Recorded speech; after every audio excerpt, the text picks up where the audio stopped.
il manque la moitié des Français. Aujourd'hui, d'après les projections espérées il y a quelques siècles, la France aurait dû compter 150 millions d'habitants. Ouais, 150 millions. C'est presque autant que la Russie actuelle, ce qui aurait fait de la France une superpuissance démographique. Sauf qu'en 2024, on voit qu'il n'y a que 68 millions de Français.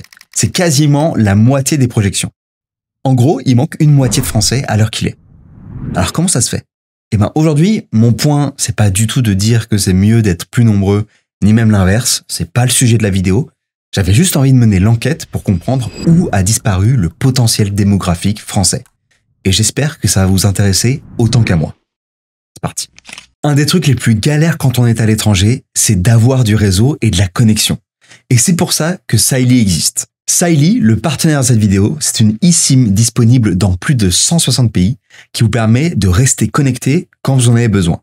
Donc fini les galères pour trouver un Wi-Fi gratuit, etc. Pas de queue à l'aéroport pour une carte locale et surtout pas de mauvaise surprise de hors forfait au retour parce que ça fait mal. Tout ça, c'est de l'histoire ancienne. Saily, c'est une application. Donc tout se passe sur le téléphone. Il suffit de télécharger l'application, de choisir son pays et de sélectionner le forfait de son choix. Le forfait s'active automatiquement dès que vous arrivez dans le pays, sans même avoir besoin de connexion. Attention par contre à bien désactiver les données de votre forfait de base. Okay. Personnellement, la eSIM, c'est ce que j'utilise à chaque fois que je vais à l'étranger et que mon forfait ne marche pas. Et c'est juste trop pratique. Et si vous avez prévu un voyage, par exemple pour le mois prochain, vous pouvez l'acheter dès maintenant et ne plus vous soucier de rien. Et ça marche pour tout le monde, puisque les eSIM sont compatibles sur Android et iOS. Et si vraiment il y a un problème, si votre téléphone est trop vieux par exemple, Saily vous rembourse intégralement. Donc je vous invite à aller jeter un œil sur l'application pour voir tous les pays disponibles et les différentes offres. Avec le code CYRUS, vous avez en plus 15% de réduction. On se fait plaisir, on se fait plaisir. Ça se passe directement sur l'appli au moment du checkout. Je vous mets les liens en description. Merci à eux de sponsoriser la vidéo. Et on continue tout de suite. Au XVIIIe siècle, la France, c'était la star de l'Europe avec 28 millions d'habitants. Donc un Européen sur 5 était français. L'Angleterre avait 7,5 millions d'habitants et l'Allemagne en avait 15, soit quasiment 2 fois moins que la France. Une des raisons, c'est qu'entre 1709 et 1792, il y avait la paix sur le territoire français. Et la paix, ça tue moins que la guerre. Mais pourtant, au lieu de continuer sur cette lancée démographique tranquille, c'est le contraire qui se passe. Alors il y a plusieurs causes qui vont expliquer ça. C'est un épisode qu'on appelle la transition démographique. En gros, le principe, c'est que lorsque la mortalité infantile est élevée, les familles font beaucoup d'enfants pour espérer que quelques-uns survivent. Mais quand il y a des progrès médicaux suffisants pour que davantage d'enfants survivent, les familles vont avoir moins besoin d'en faire. Sauf que chez nous, cette transition démographique, elle commence plus tôt qu'ailleurs.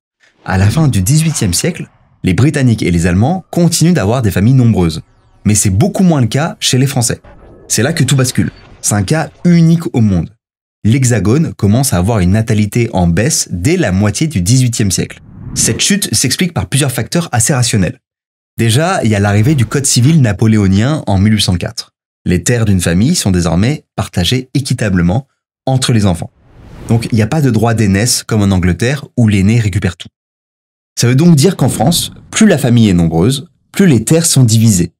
Une ferme familiale peut finir par ressembler à un jardin de poche si elle est partagée entre 8 ou 10 enfants. À cause de ces questions d'héritage, les terres familiales se divisent à chaque génération, ce qui affaiblit le patrimoine. Pour éviter ça, les pères hésitent à marier leurs enfants trop tôt, de peur de séparer encore plus leurs biens. En plus de ça, on a des changements de mentalité. En gros, la société française est marquée par la Révolution et les Lumières. Elle commence à se détacher doucement de l'influence religieuse.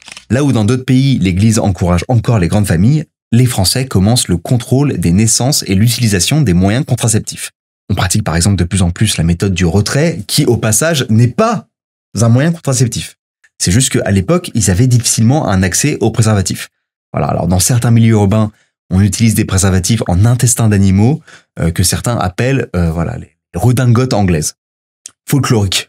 La natalité décline tellement qu'en 1778, le démographe Jean-Baptiste Moreau tire même la sonnette d'alarme en déclarant « On trompe la nature jusque dans les villages ». La France est moderne, mais c'est un virage qui coûte cher à la natalité.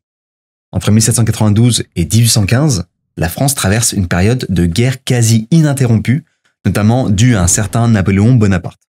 Ça va décimer 1,4 million de jeunes hommes et créer des classes creuses, c'est-à-dire des générations trop réduites pour assurer le renouvellement démographique. Au 19e siècle, malgré des progrès comme la baisse de la mortalité et l'allongement de l'espérance de vie, de 32 ans en 1800 à 50 ans en 1910, la natalité chute encore en passant de 4,3 enfants par femme en 1800 à 2,8 en 1900. Comme il y a moins de naissances et plus de vieux, le pays est moins dynamique, ce qui n'est pas très pratique pour une grande puissance. Au début du XXe siècle, il y a un économiste et homme politique français, Adolphe Landry, qui se demande d'où vient cette baisse des naissances.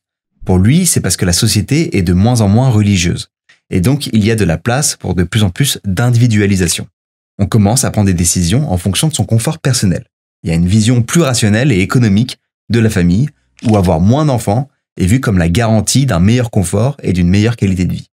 Mais le problème de cette transformation des mentalités, c'est qu'elle a un coût, et pas des moindres. La France perd la guerre franco-prussienne de 1870-1871. En fait, les Allemands sont sur la pente ascendante, et ils ont rattrapé leur retard démographique. Et donc leur armée est plus importante. Cette prise de conscience fait de la natalité un débat national sur la difficulté de faire face à ses voisins, alors que les naissances du pays s'essoufflent. La France décide de réagir et commence un virage migratoire. Dès la seconde moitié du 19e siècle, elle devient un pays d'immigration et attire des travailleurs venus d'Italie, de Belgique ou encore de Pologne dans les champs et les usines. En 1881, on estime qu'il y a près d'1 million d'étrangers sur le territoire français, sur une population totale d'environ 39 millions. Ce qui est toujours loin d'être suffisant pour inverser le vieillissement. Pour vous montrer à quel point les choses vont vite, à la veille de la Première Guerre mondiale, en 1914, la France est déjà le pays le moins peuplé et le plus âgé parmi les grandes puissances européennes. À ce moment, l'Allemagne dépasse la France de beaucoup, environ 65 millions d'habitants, contre environ 40. Et le pire est à venir. En 4 ans, la Première Guerre mondiale fait 1,4 million de morts, dont une majorité de jeunes hommes. L'état-major français se croit encore sous Napoléon et attaque quelles que soient les pertes. Le résultat est dramatique. La France devient, après la Serbie, le second pays à subir les plus lourdes pertes de la guerre en proportion de sa population masculine. Et même quand la guerre s'arrête, ça s'arrête pas. La grippe espagnole frappe en 1918 et emporte 200 000 civils. Donc en quelques années, la France perd à nouveau des centaines de milliers de vies, ce qui aggrave encore le phénomène des classes creuses. En 1919, Paul Deschanel, futur président de la République, nous dit « La France, par-delà les tombes, cherche les berceaux. Resterez-vous sourds à sa prière ?» Donc on a les premières politiques sur la natalité qui apparaissent et on crée carrément un Conseil supérieur de la natalité. En 1920, la France lance même la médaille d'honneur de la famille française pour récompenser les mères de familles nombreuses, c'est-à-dire à partir de 5 enfants. Une affiche de l'époque montre une mère entourée de ses enfants avec un message clair « La France a besoin d'enfants, honorons les familles nombreuses ». Et durant 2 décennies, il y aura plusieurs lois pour encourager les familles à avoir des enfants, dont une majeure, les allocations familiales. En 1939, le sujet de la démographie est toujours au cœur de la politique, puisque Daladier, qui est à la tête du gouvernement, dit dans un discours « Un pays désert ne peut plus être un pays libre. Il est une route à toutes les invasions, une proie offerte à toutes les convoitises. » Et une invasion, il y en aura une très traumatisante pour la France, qui sera occupée par l'Allemagne nazie dès 1940. La Seconde Guerre fait près de 600 000 morts dans le pays, et pourtant, au beau milieu de l'occupation, un phénomène surprenant se produit, la fécondité repart à la hausse. En 1943, il naît autant d'enfants qu'avant la guerre en 1939, soit 616 000 naissances.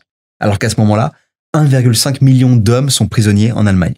Voilà, c'est un peu comme s'il y avait une sorte d'instinct de survie collectif qui s'installe. Alright. En tout cas, une fois que la France est libérée en 1945, une idée s'impose à tout le monde, politique de droite ou de gauche, il faut un vrai plan pour la natalité. De Gaulle dit lui-même à l'Assemblée en 1945, un grand plan est tracé pour appeler à la vie les 12 millions de beaux bébés qu'il faut à la France en 10 ans. C'est dans ce contexte qu'on crée par exemple la sécurité sociale et sa branche famille, et plusieurs autres initiatives pour soutenir économiquement les familles nombreuses. Ça fonctionne très bien, c'est le baby-boom. Les jeunes se marient tôt, l'ambiance est optimiste, et la famille est partout. Fini les guerres, la France respire enfin. À partir des années 50, la barre des 800 000 naissances annuelles est franchie, et elle est même pulvérisée en 1964 avec 880 000 nouveau-nés. Mais c'est un âge d'or qui ne dure pas. Dès les années 70, la natalité s'essouffle déjà à cause du choc pétrolier de 1973 et de la crise économique. Et en plus, il y a la révolution des mœurs. En 1967, la pilule est légalisée et en 1975, l'avortement est dépénalisé grâce à Simone Veil. Au-delà de ça, c'est une époque où les femmes accèdent en masse au marché du travail et repoussent le moment d'avoir leur premier enfant à partir des années 80. Et si tous ces progrès sociaux donnent plus de possibilités de ne pas avoir d'enfants, la situation économique, au contraire, rend la vie compliquée pour celles et ceux qui veulent plusieurs enfants. Du coup, la population française se remet à vieillir. Dans les années 90, le gouvernement réagit en renforçant les aides comme les allocations et les congés de maternité, ce qui porte ses fruits. En 2010, la France atteint un taux de fécondité de 2 enfants par femme, le plus élevé d'Europe. Mais dès 2016, ce taux diminue rapidement. En 2023, les naissances passent sous la barre des 700 000, une première depuis la Seconde Guerre mondiale. Alors plusieurs facteurs expliquent cette baisse. Les couples privilégient la stabilité professionnelle, les études s'allongent et avoir des enfants devient davantage un choix qu'une norme. À cela s'ajoute l'éco-anxiété, le coût de la vie, les difficultés de logement et une parentalité encore inégalement répartie. Laurent Toulmont, directeur de l'INED, l'Institut national d'études démographiques, souligne que les conditions de travail doivent évoluer pour mieux soutenir les familles. Et enfin, il y a l'infertilité qui touche entre 18 et 24% des couples lors de leur première année d'essai. Un enjeu qui est devenu politique avec des campagnes de sensibilisation et de prise en charge. D'ailleurs, tout le sujet de la natalité est revenu clairement sur le devant de la scène. Vous avez sûrement vu très récemment le président de la République, Emmanuel Macron, a parlé d'une volonté de réarmement démographique. Donc voilà, depuis le Code civil de Napoléon en passant par De Gaulle jusqu'à aujourd'hui, la France se demande toujours combien de Français il y aura. Aujourd'hui, le taux de fécondité, il est toujours de peu le plus élevé d'Europe, mais il n'est plus suffisant pour assurer le renouvellement des générations. La population se maintient grâce à l'émigration et à l'espérance de vie. Clairement, peu de chances qu'on soit un jour 150 millions, comme on pouvait l'imaginer 200 ans avant. Autant à cause de nos lois que de notre mode de vie ou de nos guerres. Voilà. Selon le scénario le plus plausible publié par l'INSEE en 2021, on sera toujours aux alentours de 68 millions de Français dans 45 ans, en 2070. Et parmi eux, Inch'Allah, je suis encore là. Voilà. J'espère que cette vidéo vous aura plu. J'espère que ça vous aura autant intéressé qu'à moi. J'avoue, quand j'ai vu les pronostics il y a 200 ans, j'étais hyper surpris. Je me suis dit, ah ouais, je savais pas du tout en fait qu'à un moment donné, il y avait un Européen sur 5 qui était français. Je trouvais ça fou. Et donc je voulais comprendre pourquoi. Pourquoi on n'est pas plus de Français que ça. Voilà. Je vous embrasse fort. Je vous dis à très bientôt pour une nouvelle vidéo. Peut-être une nouvelle question, une nouvelle interrogation. Peut-être apprendre de nouvelles choses. Love, peace. Ciao.